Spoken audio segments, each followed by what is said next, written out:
Arthur Conan Doyle. El pie del diablo. Al relatar de vez en cuando algunas de las experiencias curiosas y los recuerdos interesantes que asocio con mi amistad íntima y prolongada con M.R. Sherlock Holmes, me he topado constantemente con las dificultades que me ha causado su aversión por la publicidad. Para su carácter austero y cínico el aplauso popular siempre ha sido aborrecible, y nada le divertía más al cerrar con éxito un caso que traspasar el mérito a algún oficial ortodoxo, y escuchar con sonrisa burlona el coro general de felicitaciones equivocadas.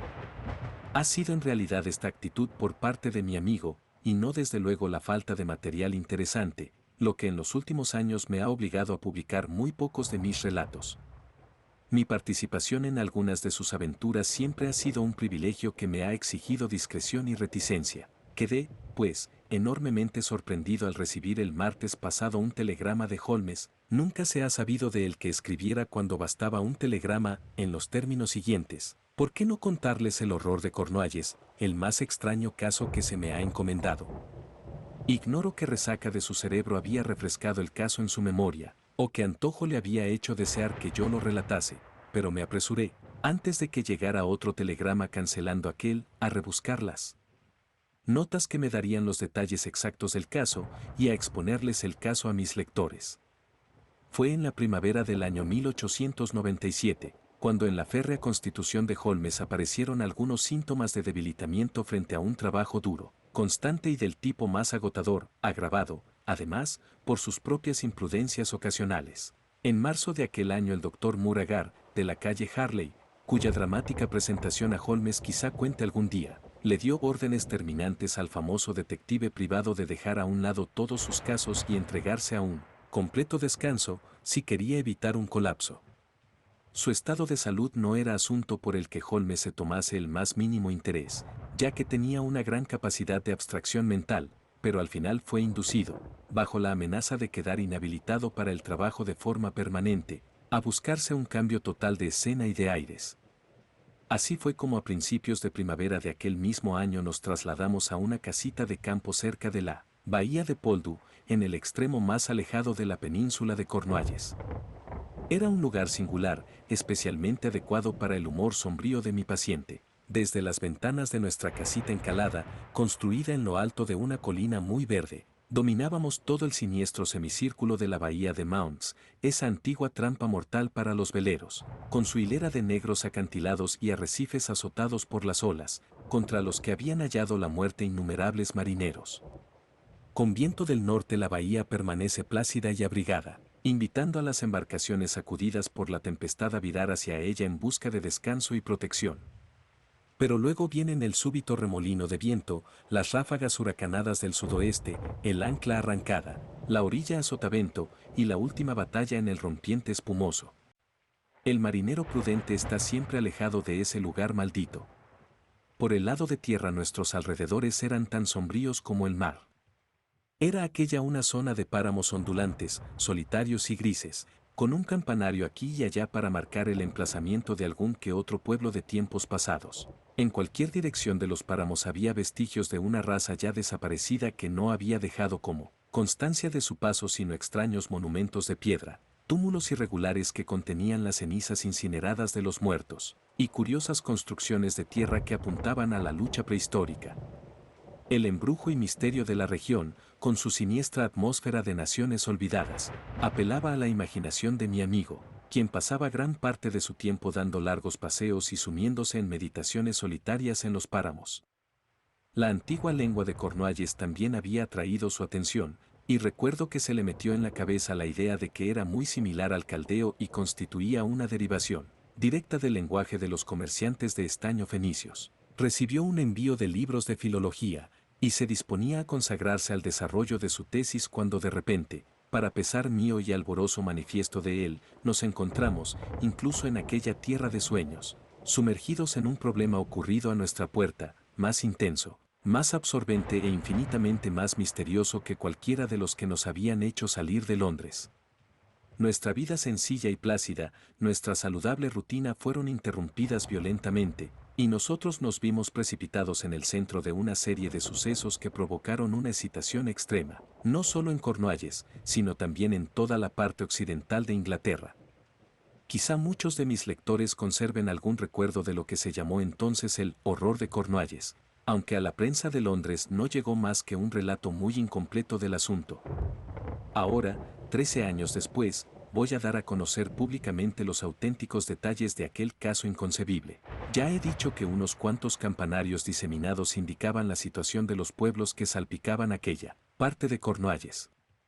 El más cercano era la aldea de Tredanec Wallace, donde las casas de unos 200 habitantes se apiñaban en torno a una iglesia antigua y cubierta de musgo. El vicario de la parroquia, M.R. Roundha, tenía algo de arqueólogo y, como tal, había trabado amistad con Holmes. Era un hombre de mediana edad, atractivo y afable, con un caudal considerable de erudición local. Invitados por él, fuimos un día a tomar el té en la vicaría, conociendo asimismo a M.R. Mortimer Tregennis, un caballero independiente que había incrementado los escasos recursos del sacerdote alquilando habitaciones en su casa espaciosa y destartalada. El vicario, que era soltero, estaba encantado de haber llegado a un acuerdo de este tipo, a pesar de no tener apenas nada en común con su huésped, que era un hombre delgado, moreno, con gafas, y con un encorvamiento de espalda que daba la impresión de una auténtica deformidad física. Recuerdo que durante nuestra corta visita encontramos al vicario locuaz, y a su inquilino extrañamente reservado, con expresión triste y entregado a la introspección. Todo el tiempo permaneció sentado con la mirada perdida, aparentemente absorto en sus propios asuntos. Esos fueron los dos hombres que entraron abruptamente en nuestra sala de estar el martes 16 de marzo, poco después de la hora del desayuno, cuando estábamos fumando juntos y preparándonos para nuestra excursión diaria por los páramos. Mr. Holmes, dijo el vicario, con voz agitada, durante la noche ha ocurrido un suceso de lo más trágico y extraordinario. Es algo de verdad insólito. No podemos sino considerar como un don de la providencia que esté usted aquí en estos momentos, porque en toda Inglaterra no hay un hombre al que necesitemos más.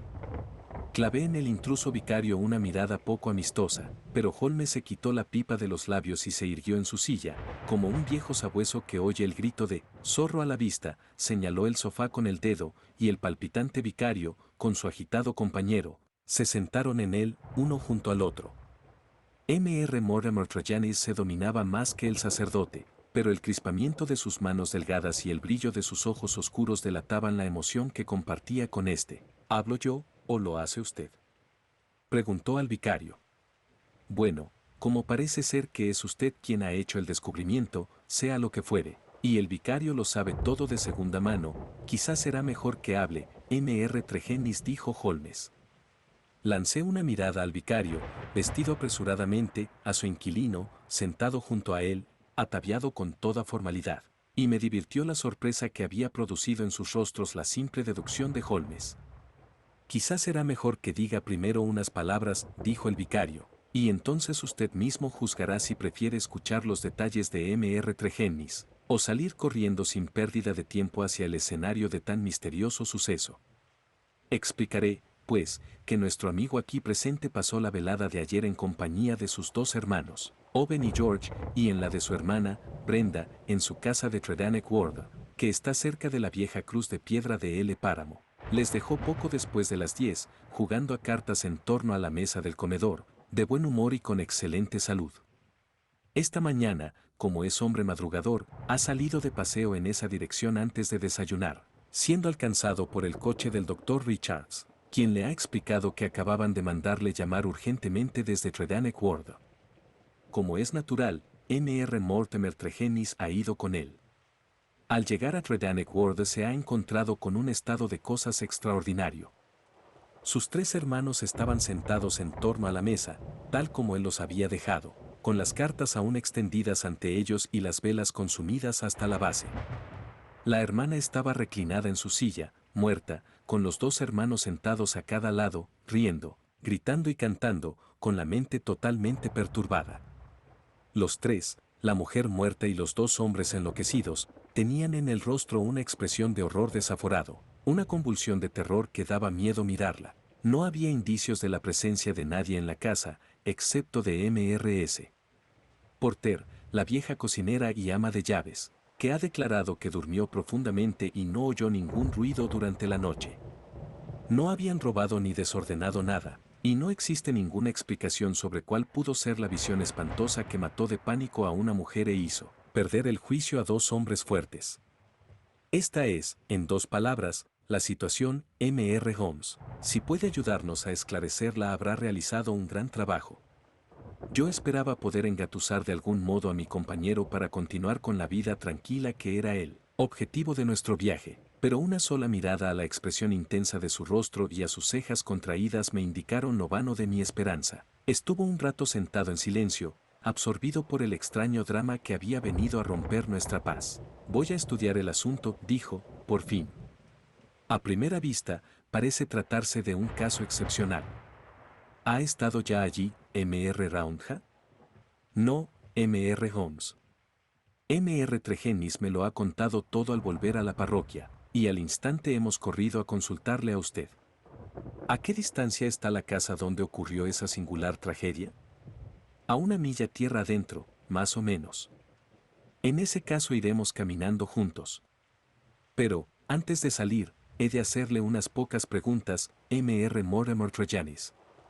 El interpelado había permanecido callado todo el tiempo, pero yo había observado que su excitación más controlada era incluso superior a la emoción agresiva del clérigo. Estaba sentado con el rostro pálido y contraído, la mirada ansiosa clavada en Holmes, y sus manos delgadas unidas convulsivamente. Sus labios pálidos habían temblado al escuchar la espantosa experiencia que había vivido su familia, y en sus ojos oscuros parecía reflejarse parte del horror de la escena. Pregunte lo que quiera, M.R. Holmes dijo, anhelante. Es un tema del que se me hace difícil hablar, pero le contestaré la verdad. Hábleme de la noche pasada. Verá, M.R. Holmes, cené allí, como le ha dicho el vicario, y mi hermano mayor, George, propuso luego una partida de whist. Nos sentamos a jugar a eso de las 9. Eran sobre las 10:15 cuando me puse en pie para marcharme. Les dejé en torno a la mesa, le más alegres que imaginarse pueda. ¿Quién salió a despedirle? M.R.S. Porter ya se había acostado, así que salí yo solo. Cerré la puerta del vestíbulo desde fuera. La ventana del salón estaba cerrada, aunque no habían echado la cortinilla. Esta mañana no había ningún cambio ni en la puerta ni en la ventana, ni tampoco razón para creer que un desconocido había entrado en la casa. Sin embargo, allí estaban, totalmente enloquecidos por el terror, y Brenda muerta de miedo, medio reclinada, con la cabeza colgando sobre el brazo de la butaca. En toda mi vida no lograré borrar de mi memoria la escena que he contemplado. Es esa habitación. Los hechos, tal y como usted los presenta, son sin duda extraordinarios, dijo Holmes. Supongo que no tendrá ninguna teoría propia capaz de explicarlos. Es algo demoníaco. M.R. Holmes, demoníaco, exclamó Mortimer Tregennis. No es de este mundo. Algo entró en esa habitación que apagó de un soplo la luz de la razón que había en sus mentes. ¿Qué fuerza humana podría hacer una cosa así? Me temo, replicó Holmes, que si el asunto está por encima de la humanidad, también estará por encima mío. Pero en cualquier caso debemos agotar todas las explicaciones naturales antes de apoyarnos en una teoría como esta. En cuanto a usted, M.R. Tregennis, parece ser que por alguna razón no estaba muy unido a su familia, ya que ellos vivían juntos y usted tiene habitaciones aparte. Cierto, M.R. Holmes, aunque todo está pasado y olvidado. Éramos una familia de mineros de estaño de Eridrus que vendimos nuestro negocio a una empresa y nos retiramos, con dinero suficiente para vivir. No negaré que hubo, al repartir el dinero, ciertas desavenencias que nos mantuvieron distanciados durante un tiempo, pero todo quedó perdonado y arreglado, y ahora éramos los mejores amigos del mundo. Volviendo a la velada que pasaron juntos, ¿no ha quedado nada grabado en su memoria que pudiera arrojar luz sobre la tragedia? Piense despacio, M.R. Tregennis, busque cualquier pista que pueda ayudarme. No recuerdo nada en absoluto, señor. ¿Sus hermanos estaban del humor habitual? Nunca les vi mejor. ¿Estaban nerviosos? ¿En algún momento dieron muestras de aprensión ante un peligro inminente? No, nada de eso. ¿Entonces no tiene nada que agregar que pueda serme útil? Mortimer Tregennis estuvo unos instantes meditando seriamente. Solo se me ocurre una cosa, dijo por fin. Cuando nos sentamos a la mesa yo me coloqué de espaldas a la ventana y mi hermano George, que era mi compañero en la partida, de cara a ella. Una vez le vi mirar con atención por encima de mi hombro, así que me di la vuelta y me puse a mirar yo también. La cortinilla estaba levantada y la ventana cerrada, pero pude vislumbrar los arbustos del prado, y por un instante me pareció que algo se movía entre ellos. No podría ni siquiera afirmar si era una persona o un animal, solo sé que había algo allí. Cuando le pregunté a George qué estaba mirando, me comentó que él había tenido la misma sensación. Eso es todo cuanto puedo decirle. ¿No investigaron? No, no nos pareció importante, así que les dejó sin ninguna premonición de la desgracia. Ninguna en absoluto. No acabo de comprender cómo se ha enterado de la noticia esta mañana temprano. Soy muy madrugador y suelo dar un paseo antes del desayuno. Esta mañana acababa de salir cuando el doctor me ha alcanzado en su coche. Me ha dicho que la vieja MRS. Porter le había enviado un chico con un mensaje urgente. He subido de un salto al vehículo y hemos seguido el viaje. Al llegar, hemos entrado en esa estancia espantosa. Las velas y el fuego del hogar debían haberse apagado hacía horas, y ellos habían permanecido sentados en la oscuridad hasta romper el día. El doctor ha dicho que Brenda llevaba muerta por lo menos 6 horas. No había señales de violencia. Estaba caída sobre el brazo de su butaca, con aquella expresión en el rostro. George y Owen estaban cantando fragmentos de canciones y gesticulando como dos grandes simios. Oh, qué visión tan horrible. Yo no he podido soportarlo, y el doctor estaba tan blanco como el papel. Incluso se ha desplomado en una silla, como en una especie de desmayo, y casi hemos tenido que atenderle a él también. Extraordinario. Realmente extraordinario, dijo Holmes, levantándose y haciendo su sombrero. Creo que quizá lo mejor será ir a Tredanec Ward sin más dilatación. Confieso que rara vez me he enfrentado con un caso que a primera vista presentara un problema más singular. Nuestras primeras gestiones no sirvieron apenas para avanzar en la investigación.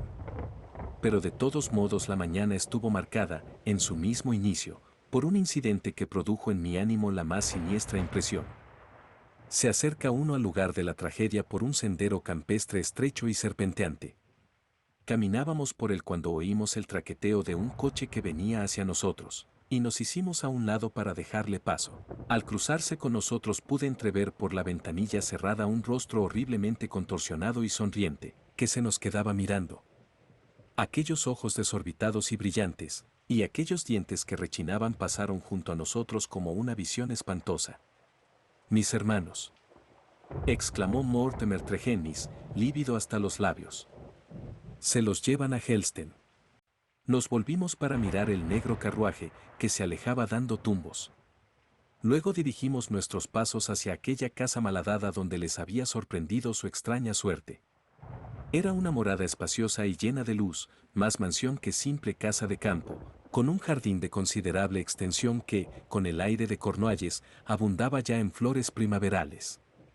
A este jardín se abría la ventana del salón y, según Mortimer Tregennis, era por allí por donde tenía que haberse acercado el ser maléfico que en un instante, mediante el horror puro, había hecho estallar sus mentes. Holmes caminó despacio y pensativo por entre los tiestos de flores y por el sendero que conducía al porche.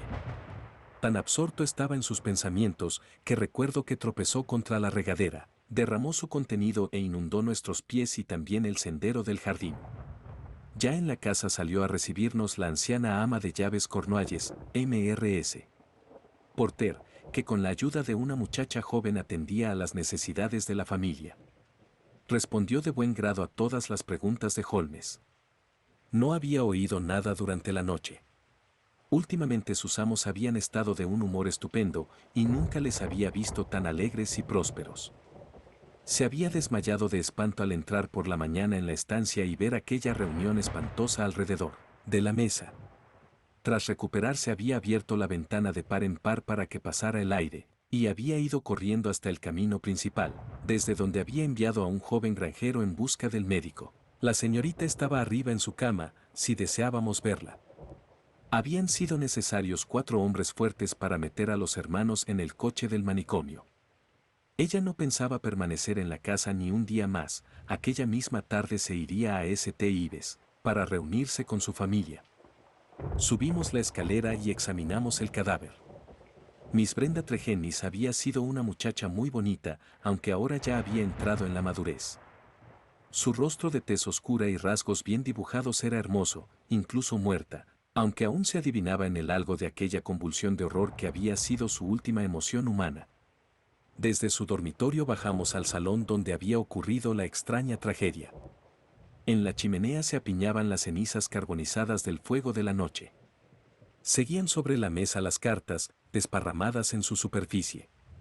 Las butacas habían sido colocadas contra la pared, pero todo lo demás había quedado como la víspera.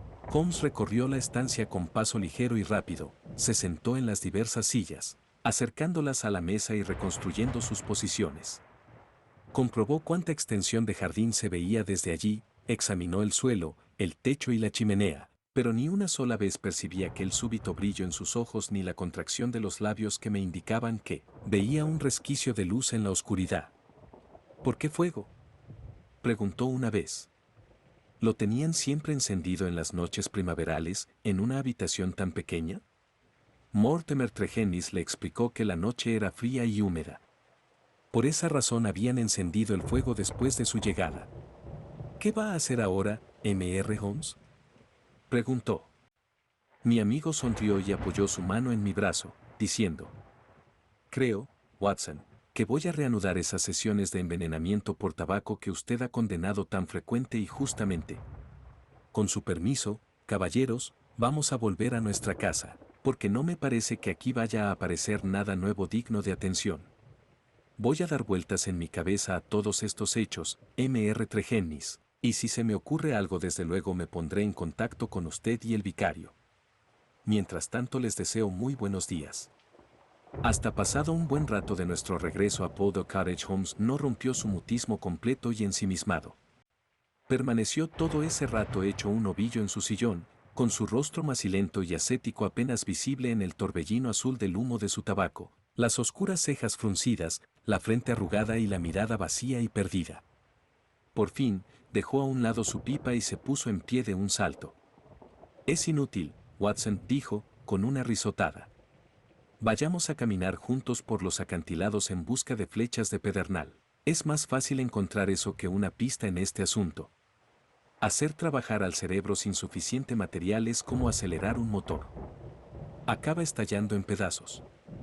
Brisa del mar, sol y paciencia, Watson, todo se andará. Ahora definamos con calma nuestra posición, prosiguió mientras bordeábamos juntos los acantilados. Agarrémonos con firmeza a lo poquísimo que sabemos, para que cuando aparezcan hechos nuevos seamos capaces de colocarlos en sus lugares correspondientes. En primer lugar, daré por sentado que ninguno de los dos está dispuesto a admitir intrusiones diabólicas en los asuntos humanos. Empecemos por borrar por completo de nuestra mente esa posibilidad. Nos quedan pues 3 personas que han sido gravemente lastimadas por un agente humano, consciente o inconsciente.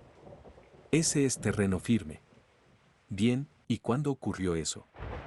Evidentemente, y suponiendo que su relato sea cierto, muy poco después de que Mr. Mortimer Tregennis abandonase la estancia. Ese es un punto muy importante. Hay que presumir que fue solo unos minutos después. Las cartas aún estaban sobre la mesa. Era ya más tarde de la hora en que solían acostarse, y sin embargo no habían cambiado de posición ni apartado las sillas para levantarse. Repito, pues, que lo que fuera ocurrió inmediatamente después de su marcha, y no después de las 11 de la noche. El siguiente paso obligado es comprobar, dentro de lo posible, los movimientos de Mortimer Tregennis después de abandonar la estancia. No es nada difícil y parecen estar por encima de toda sospecha. Conociendo como conoce mis métodos, habrá advertido, sin duda, la burda estratagema de la regadora, mediante la cual he obtenido una impresión de las huellas de sus pies, más clara que la que habría podido conseguir de otro modo. En el sendero húmedo y arenoso se han dibujado admirablemente. La noche pasada también había humedad, como recordará, y no era difícil, tras obtener un botón de muestra, distinguir sus pisadas entre otras y seguir sus movimientos.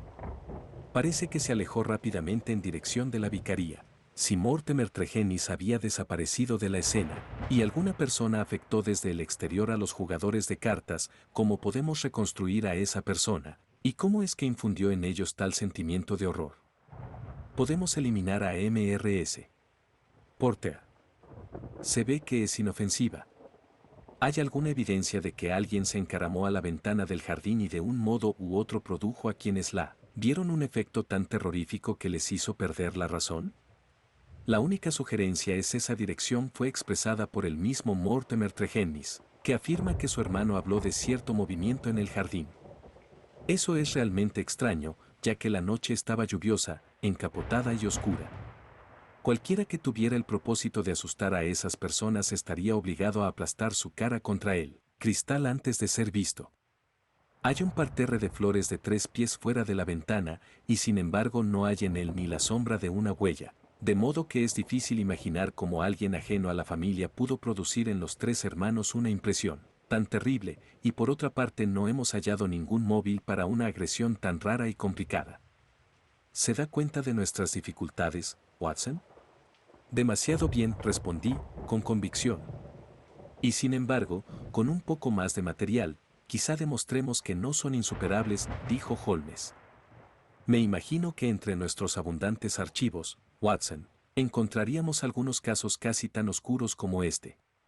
Mientras tanto, dejaremos el asunto a un lado hasta que consigamos datos más concretos, y consagraremos el resto de la mañana a la persecución del hombre neolítico. Quizá haya hablado ya del poder de abstracción mental de mi amigo, pero nunca me maravilló tanto como aquella mañana primaveral en Cornualles, cuando se pasó 2 horas platicando sobre celtas, puntas de flechas y restos diversos, con tanta despreocupación como si no hubiera un misterio siniestro esperando a ser resuelto. Fue al regresar a casa por la tarde y encontrar a un visitante aguardándonos, cuando nuestras mentes volvieron a concentrarse en el asunto pendiente. Ninguno de los dos necesitamos que nadie nos dijera quién era nuestro visitante. Aquel cuerpo imponente, aquel rostro agrietado y lleno de costurones, de ojos llameantes y nariz de halcón, aquel cabello encrespado que casi rosa cepillaba el techo de nuestra casa, aquella barba dorada en las puntas y blanca junto a los labios, salvo por la mancha de nicotina de su cigarrillo perpetuo, aquellos rasgos, en suma, eran tan conocidos en Londres como en África, y solo podían asociarse con la tremenda personalidad del Dr. Leon Sterndale, el gran explorador y cazador de leones. Habíamos oído hablar de su presencia en la región, y en 1 o 2 ocasiones habíamos percibido su alta silueta en los caminos de los páramos. Sin embargo, ni él hizo nada por trabar conocimiento con nosotros, ni a nosotros se nos había ocurrido trabarlo con él, ya que era del dominio público que era su amor por el recogimiento lo que le impulsaba a pasar la mayor parte de sus intervalos entre una expedición y otra en un pequeño bungalow sepultado en el solitario bosque de Beauchamp-Arriance. Allí, con sus libros y sus mapas, llevaba una existencia totalmente solitaria, atendiendo él mismo a sus sencillas necesidades, y prestando en apariencia poca atención a los asuntos de sus vecinos.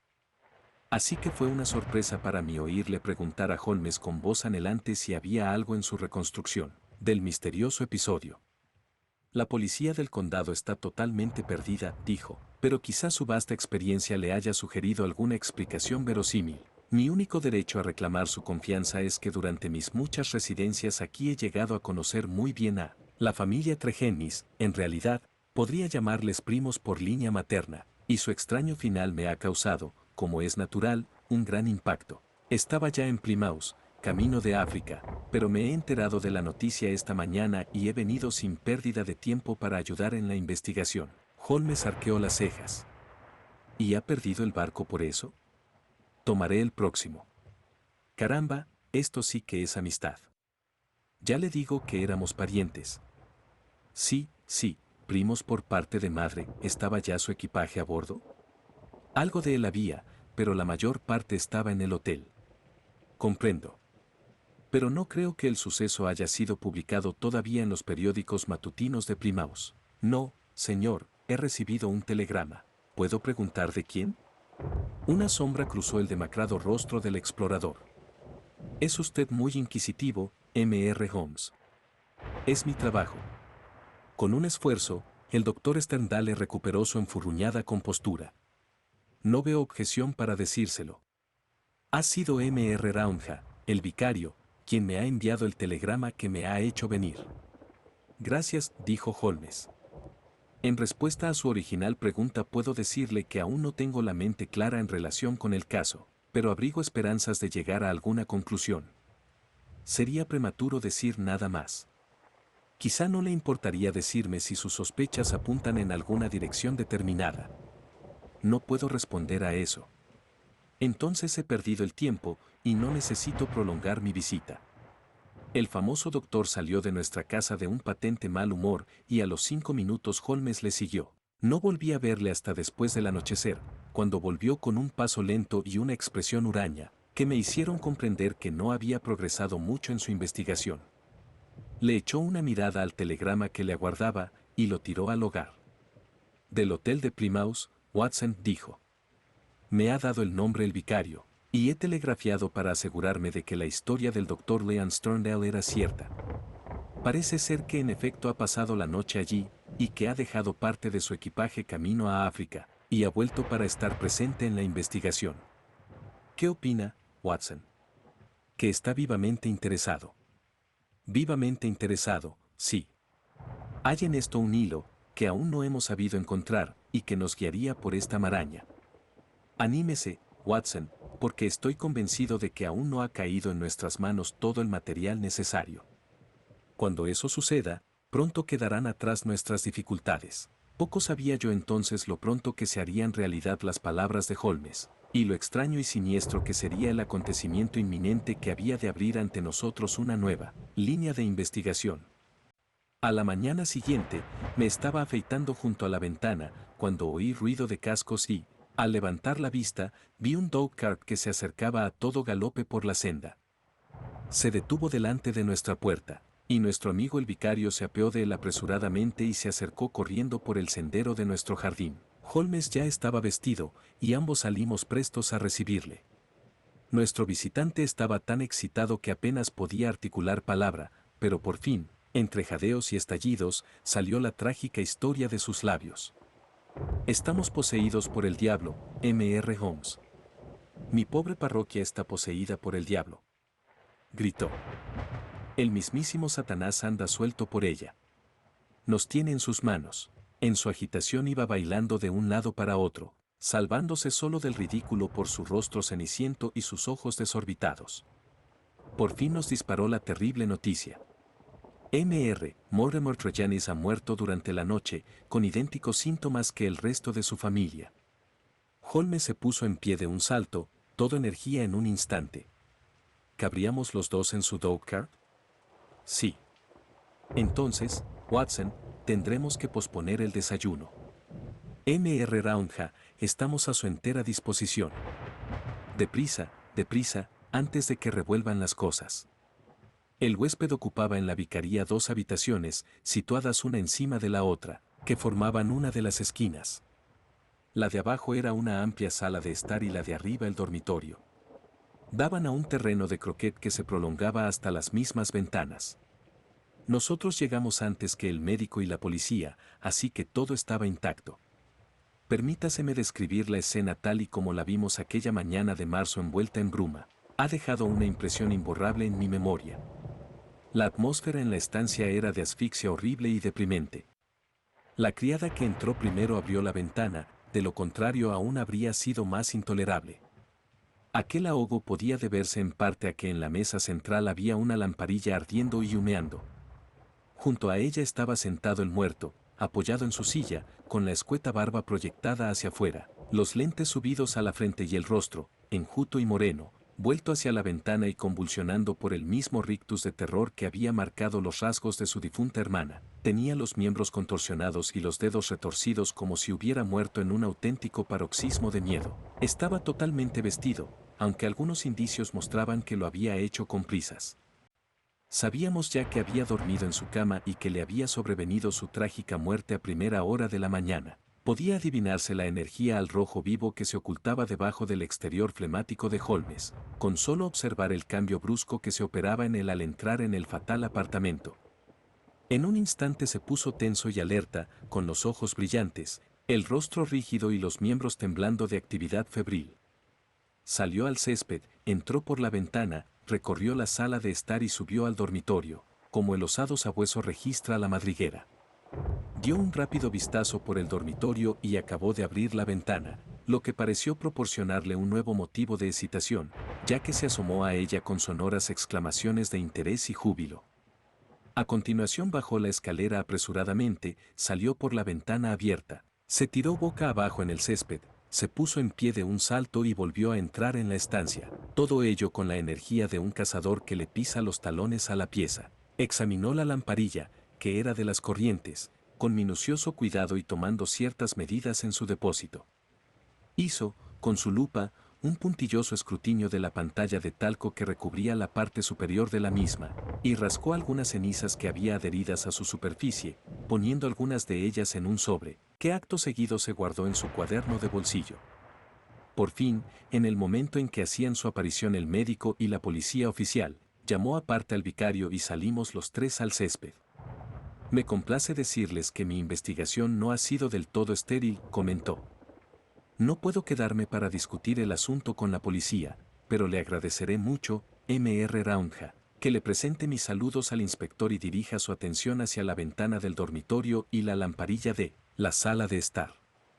Son sugerentes, por separado, y juntas casi concluyentes. Si la policía necesita más información, me sentiré muy honrado de recibirles en mi casa. Y ahora, Watson, creo que aprovecharemos mejor el tiempo en otro lugar. Quizá a la policía le molestara la intrusión de un aficionado, o quizá imaginase haber encontrado por sí sola una esperanzadora línea de investigación. El caso es que nada supimos de ella en los 2 días siguientes. Durante los mismos, Holmes pasó una parte de su tiempo en casa, fumando y ensimismado, pero una parte mucho mayor la consagró a dar largos paseos por el campo, siempre solo, regresando después de muchas horas sin comentar dónde había estado. Un experimento me sirvió para comprender su línea de investigación. Se había comprado una lamparilla idéntica a la que ardía en el dormitorio de Mortimer Tregennis la mañana de la tragedia. La llenó con el mismo aceite que se utilizaba en la vicaría, y cronometró con exactitud el tiempo que tardaba en consumirse. También realizó otro experimento de cariz más desagradable, que no creo que consiga olvidar nunca. Observará, Watson, comentó una tarde que solo hay un punto común de similitud entre los distintos informes que nos han llegado. Se trata del efecto producido por la atmósfera de ambas estancias en las personas que primero entraron en ellas.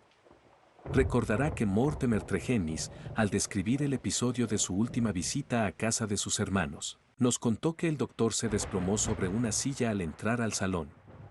¿Lo había olvidado? Bueno, pues yo le aseguro que ocurrió así. Recordará también que Mrs.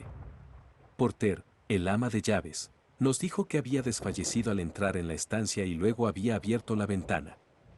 En nuestro segundo caso, el de Mortimer Tregennis, no puede haber olvidado la terrible sensación de asfixia que producía el aposento cuando llegamos nosotros, a pesar de que la criada había abierto la ventana.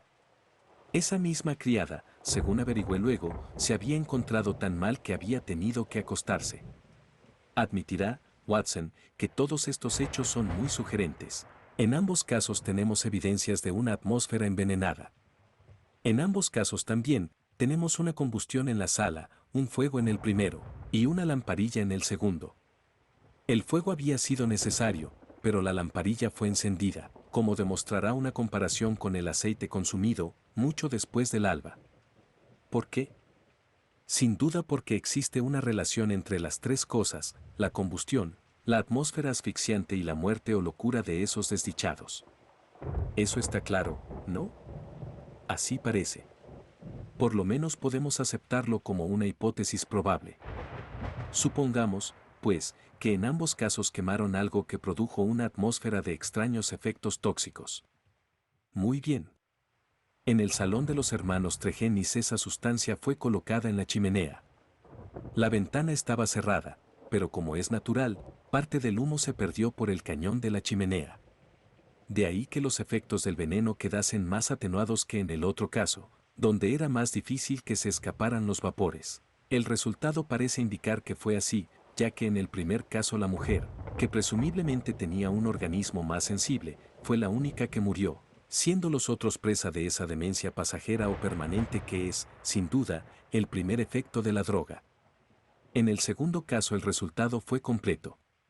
De modo que los hechos parecen corroborar la teoría del veneno activado por combustión. Con este hilo de razonamiento en mente registré la habitación de Mortimer Tregennis, buscando restos de la sustancia venenosa. El lugar más obvio era la pantalla o guardahumos de la lamparilla. Allí, como era de esperar, vi cierto número de cenizas escamosas, y alrededor de los bordes una orla de polvo amarronado que aún no se había consumido. Como sin duda observó, me guardé en un sobre la mitad de esas cenizas. ¿Por qué la mitad, Holmes? Mi querido Watson, no soy quien para interponerme en el camino de la policía oficial. Les dejo la misma evidencia que encontré yo. El veneno quedó en el talco, si fueron lo bastante sagaces para encontrarlo. Y ahora, Watson, encendamos nuestra lamparilla, aunque tomaremos la precaución de abrir antes la ventana. Para evitar la defunción precoz de dos meritorios miembros de la sociedad, usted se sentará en un sillón, cerca de la ventana abierta a no ser que, como persona sensata, decida que no tiene nada que ver con este asunto. Oh. ¿Así que quiere ver qué pasa?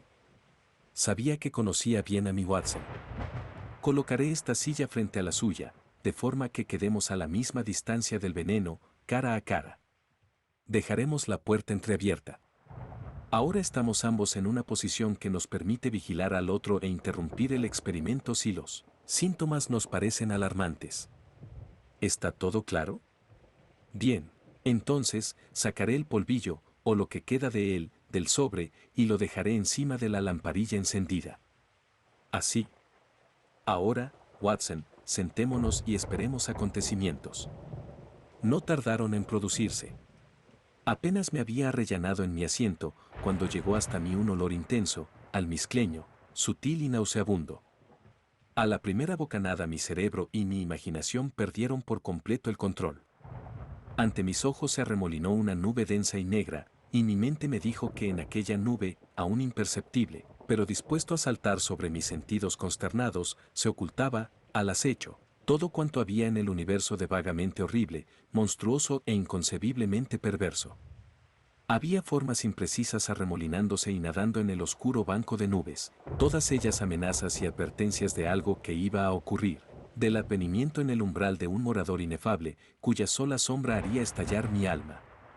Se apoderó de mí un terror glacial. Sentía que el pelo se me erizaba, los ojos se me salían de las órbitas, la boca se me abría y la lengua se me ponía como el cuero. Tenía tal torbellino en mi mente que sabía que algo iba a estallar. Intenté gritar y tuve una vaga conciencia de un gruñido ronco, que era mi propia voz, pero que sonaba distante e independiente de mí. En aquel momento, al hacer un débil esfuerzo por escapar, mi vista se abrió paso en aquella nube de desesperanza, y se posó un instante en la cara de Holmes, blanca, rígida y contraída de horror, la misma expresión de que había visto en los rasgos de los fallecidos. Fue aquella visión lo que me proporcionó unos segundos de cordura y fuerza. Salí disparado de mi asiento, rodeé a Holmes con los brazos y juntos franqueamos, dando tumbos, la puerta. Al instante siguiente nos habíamos dejado caer sobre el césped y yacíamos uno junto al otro, conscientes solo de los gloriosos rayos solares que se filtraban bruscamente a través de la demoníaca nube de terror que nos había envuelto. Esta última se fue levantando de nuestras almas, igual que la niebla del paisaje, hasta que regresaron la paz y la razón, y nos sentamos en la hierba, enjugándonos las frentes pegajosas, y escudriñándonos el uno al otro, para descubrir, con temor, las últimas huellas de la terrible experiencia que acabábamos de vivir.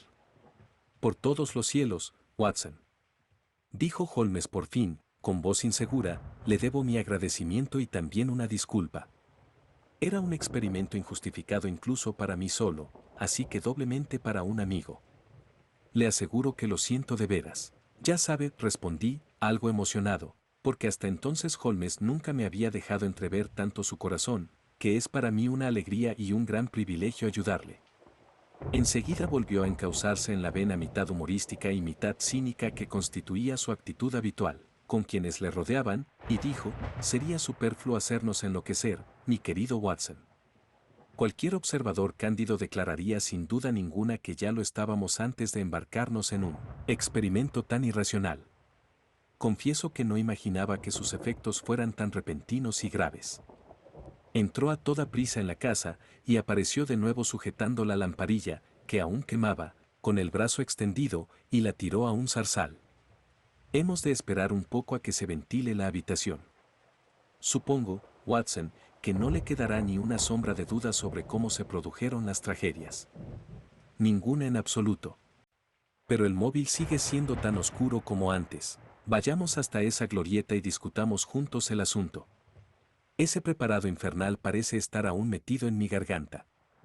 Creo que hemos de admitir que toda la evidencia apunta hacia Mortimer Tregennis, el cual podría haber sido el criminal en la primera tragedia y la víctima en la segunda.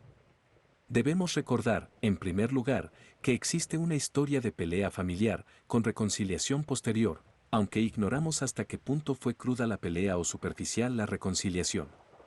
Cuando pienso en Mortimer Tregennis, con su cara de zorro y sus ojillos astutos y brillantes agazapados detrás de sus gafas, no veo en él a un hombre predispuesto a perdonar. En segundo lugar, tengamos presente que esa idea de que había algo moviéndose en el jardín, que distrajo de momento nuestra atención de la auténtica causa de la tragedia, surgió de él. Tenía un motivo para desorientarnos. Y por último, si no fue él quien echó esa sustancia al fuego en el momento de abandonar la estancia, ¿quién lo hizo? El suceso ocurrió inmediatamente después de su marcha. Si hubiera entrado alguna otra persona, sin duda la familia se habría levantado de la mesa. Y además, en el Pacífico Cornualles no llegan visitas pasadas las 10 de la noche. Así que podemos afirmar que todas nuestras evidencias señalan a Mortimer Tregennis como culpable. Entonces su muerte fue un suicidio. Bueno, Watson, a primera vista no es una suposición absurda. Un hombre sobre cuya alma pesaba el haber condenado a su familia a un final como este podría, llevado por el remordimiento, infligirse ese final a sí mismo. Sin embargo, existen poderosas razones en contra. Por fortuna, hay un hombre en Inglaterra que lo sabe todo, y lo he dispuesto todo para que podamos oír los hechos de sus labios esta misma tarde. Ah. Llega con un poco de adelanto. Le ruego que venga por aquí, Dr. Leon Sturnell. Hemos estado realizando dentro un experimento químico, que ha dejado la habitación poco adecuada para la recepción de tan distinguido visitante. Oí el rechinar de la verja del jardín y apareció en el camino la figura majestuosa del gran explorador de África. Se volvió algo sorprendido hacia la rústica glorieta donde estábamos sentados. Me ha hecho llamar M.R. Holmes. He recibido su nota hará una hora, y aquí me tiene, aunque en realidad no sé por qué he de obedecer a su requerimiento. Quizá podamos aclarar ese punto antes de separarnos, dijo Holmes. Mientras tanto, le agradezco sinceramente su cortés aquiescencia. Discúlpenos por esta recepción informal al aire libre, pero mi amigo Watson y yo hemos estado a punto de aportar nuevo material para un nuevo capítulo de lo que los periódicos llaman el horror de Cornualles, y de momento preferimos una atmósfera limpia. Quizá, ya que los asuntos que tenemos que discutir le afectan personalmente y de forma muy íntima, será mejor que hablemos donde no puedan oírnos. El explorador se apartó el cigarro de los labios y miró a mi compañero con severidad. No acabo de comprender, señor, dijo, de que puede tener que hablarme que me afecte personalmente y de forma muy íntima. Del asesinato de Mortimer Tregennis, dijo Holmes. Por un momento deseé estar armado. La cara fiera de Stendhal se tornó purpúrea, sus ojos centellearon y sus venas, agarrotadas y apasionadas, se le abultaron en la frente, mientras daba un salto adelante, hacia mi amigo, con los puños cerrados. Entonces se detuvo y con un esfuerzo violento adoptó una actitud de calma fría y rígida, que quizá presagiaba más peligro que su vehemente arrebato.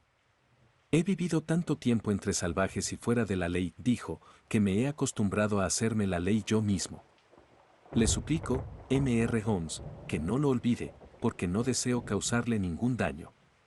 Tampoco yo tengo deseos de causarle daño a usted, Dr. Stendhal. La mejor prueba de ello está en que, sabiendo lo que sé, le he hecho llamar a usted y no a la policía. Stendhal se sentó jadeante, intimidado quizá por primera vez en su aventurera vida. En las maneras de Holmes había una serena afirmación de fuerza, a la que no podía uno sustraerse. Nuestro visitante estuvo unos instantes balbuceando, cerrando y abriendo las manazas con agitación. ¿Qué quiere decir? Preguntó por fin. Si es un farol, M.R. Holmes ha escogido al hombre equivocado para su experimento. Dejémonos ya de andarnos por las ramas. ¿Qué quiere decir? Voy a decírselo, respondió Holmes, y la razón por la que se lo digo es que espero que la franqueza engendre franqueza. Mi próximo paso dependerá por entero de la naturaleza de su defensa. ¿Mi defensa? Sí, señor. ¿Mi defensa contra qué? Contra la acusación de haber asesinado a Mortimer Tregennis. Sterndale se secó la frente con el pañuelo. Por vida mía, está usted progresando, dijo. Dependen todos sus éxitos de su prodigiosa capacidad para farolear. Es usted, dijo Holmes, con tono severo quien está faroleando, doctor Sterndale, no yo. Como prueba le expondré algunos de los hechos sobre los que se basan mis conclusiones. De su regreso desde Plymouth, dejando que gran parte de sus pertenencias zarparan sin usted rumbo a África, diré tan solo que fue lo primero que me hizo comprender que era usted uno de los factores a tener en cuenta en la reconstrucción de este drama. Volví, he escuchado sus razones y me parecen fútiles y poco convincentes. Pero pasemos eso por alto. Vino aquí a preguntarme de quién sospechaba. Me negué a contestar. A continuación, fue a la vicaría, estuvo un rato esperando fuera, y por fin volvió a su casa. ¿Cómo lo sabe? Le seguí. No vi a nadie. Eso es lo que le sucederá siempre que sea yo quien le siga.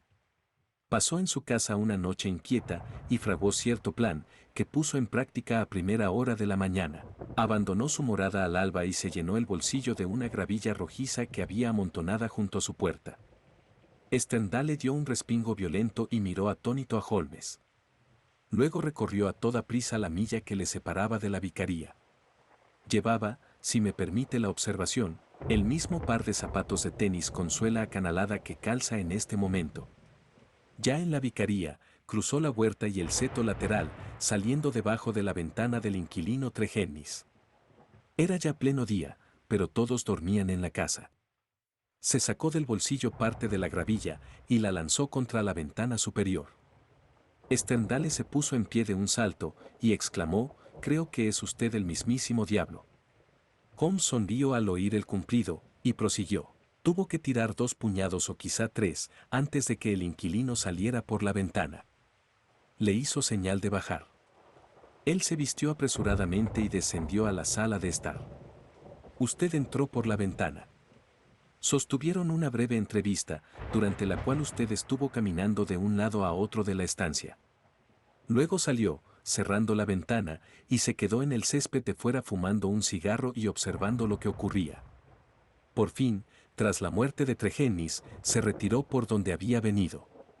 Y ahora, doctor Sterndale, ¿cómo justifica esa conducta, y cuáles son los motivos por los que actuó como lo hizo? Si miente o trata de jugar conmigo, le aseguro que este asunto pasará a otras manos definitivamente. A nuestro visitante se le había puesto la cara cenicienta mientras escuchaba las palabras de su acusador. Estuvo un rato sentado meditando, con el rostro oculto entre las manos. Luego, con un súbito gesto impulsivo, se sacó una fotografía del bolsillo superior y la tiró sobre la mesa rústica que teníamos delante. «Este es mi motivo», dijo. En ella aparecía el rostro y el busto de una mujer muy hermosa. Holmes se inclinó para verla, y dijo: «Brenda Tregennis». «Sí, Brenda Tregennis», repitió nuestro visitante. «La he amado durante años, y durante años me ha amado ella a mí. Ese es el secreto de mi recogimiento en Cornualles que tanto sorprende a la gente, me ha acercado a la única persona en el mundo que quería de verdad. No podía casarme con ella, porque tengo ya esposa, aunque me abandonó hace años. Por culpa de las deplorables leyes inglesas, no puedo divorciarme. Brenda estuvo años esperando. Yo estuve años esperando. Y todo para llegar a este final». Un terrible sollozo sacudió su corpulenta masa, y se oprimió la garganta con la mano por debajo de su barba moteada. Luego, haciendo un esfuerzo, se dominó y siguió hablando. El vicario lo sabía, era nuestro confidente. Él le diría que Brenda era un ángel bajado a la tierra. Por eso me telegrafió y regresé. ¿Qué me importaban ni mi equipaje ni África al enterarme de que la mujer amada había muerto de aquella manera? Ahí tiene la clave que le faltaba para explicar mi acto, Mr. Holmes. Prosiga, dijo mi amigo. El Dr. Sturnell se sacó del bolsillo un paquetito de papel y lo depositó sobre la mesa. En el exterior había escrito, Radix Pedis Diaboli, con una etiqueta roja de veneno debajo. Empujó el paquetito hacia mí. Tengo entendido que es usted médico, señor. ¿Ha oído hablar alguna vez de este preparado? Raíz del pie del diablo. No, nunca he oído hablar de él. Eso no va en menoscabo de su erudición profesional, porque creo que, exceptuando una muestra en un laboratorio de Buda, no existe ningún otro espécimen en Europa. Todavía no ha tenido acceso ni a la farmacopea ni a los libros de toxicología. Su raíz tiene forma de pie, mitad humano, mitad caprino, de ahí el nombre fantástico que le dio un misionero botánico. Es utilizada como veneno probatorio por los brujos de ciertas regiones del oeste de África, que la guardan en secreto. Obtuve este espécimen en circunstancias extraordinarias en el país de los Ubangi. Abrió el papel mientras hablaba, mostrándonos un montoncito de un polvillo parduzco, similar al rapé. ¿Y bien, señor? Preguntó Holmes con tono grave. Voy a contarle lo ocurrido, Mr. Holmes, porque es tanto lo que ya sabe que evidentemente me interesa que lo sepa todo. Ya le he explicado mi relación con la familia Tregennis. Por la hermana era amable con los tres varones. Hubo una pelea por dinero que causó el alejamiento de Mortimer, pero pareció que las cosas se arreglaban y volví a tratarme con él como con nosotros. Era un hombre taimado, sutil y calculador, y observé en él algunos detalles que despertaron mis sospechas, pero no tenía motivo para un enfrentamiento. Un día, hace un par de semanas, vino a visitarme y le mostré algunas de mis curiosidades africanas. Entre otras, le enseñé este polvillo y le hablé de sus extrañas propiedades, de cómo estimula los centros cerebrales que controlan la emoción del miedo y cómo la muerte o la locura es la suerte que corre el infortunado indígena que es sometido a un juicio probatorio por el sacerdote de la tribu. Le conté también lo impotente que es la ciencia europea para detectarlo. No puedo decirles de qué forma se lo apropió porque no salí de la estancia, pero no hay duda de que mientras yo estaba abriendo armarios y encorvándome sobre cajas, se las ingenió para sustraer parte de la raíz del pie del diablo. Recuerdo bien que me acosó a preguntas relativas a la cantidad y tiempo necesarios para que surtiese efecto, pero ni por un instante imaginé que pudiera tener razones personales para querer saber todo aquello. No pensé más en el asunto hasta recibir en Plymouth el telegrama del vicario. El rufián pensaba que yo estaría mar adentro antes de que se publicase la noticia, y que permanecería años perdido en África. Pero volví enseguida. Desde luego, no pude escuchar los detalles sin quedar convencido de que se había utilizado mi veneno. Vine a verle de rondón, por si se le había ocurrido cualquier otra explicación. Pero no podía haberla. Sabía que Mortimer Tregennis era el asesino, que por dinero, y quizá con la idea de que si los demás miembros de su familia enloquecían se convertiría en el único administrador de sus bienes conjuntos, había usado contra ellos el polvo del pie del diablo, causando la demencia de dos de ellos y la muerte de su hermana Brenda, el único ser humano al que he amado y que me ha correspondido. Ese era su crimen, ¿cuál había de ser su castigo? Debía recurrir a la justicia, ¿dónde estaban mis pruebas? Sabía que los hechos eran ciertos, pero ¿lograría hacer creer aquella historia fantástica a un jurado de campesinos? Quizá sí y quizá no, y no podía permitirme fracasar. Mi alma clamaba venganza. Ya le he dicho antes, Mr. Holmes, que he pasado gran parte de mi vida fuera de la ley, y que he acabado por hacérmela yo a mi manera. Y eso fue lo que hice esta vez.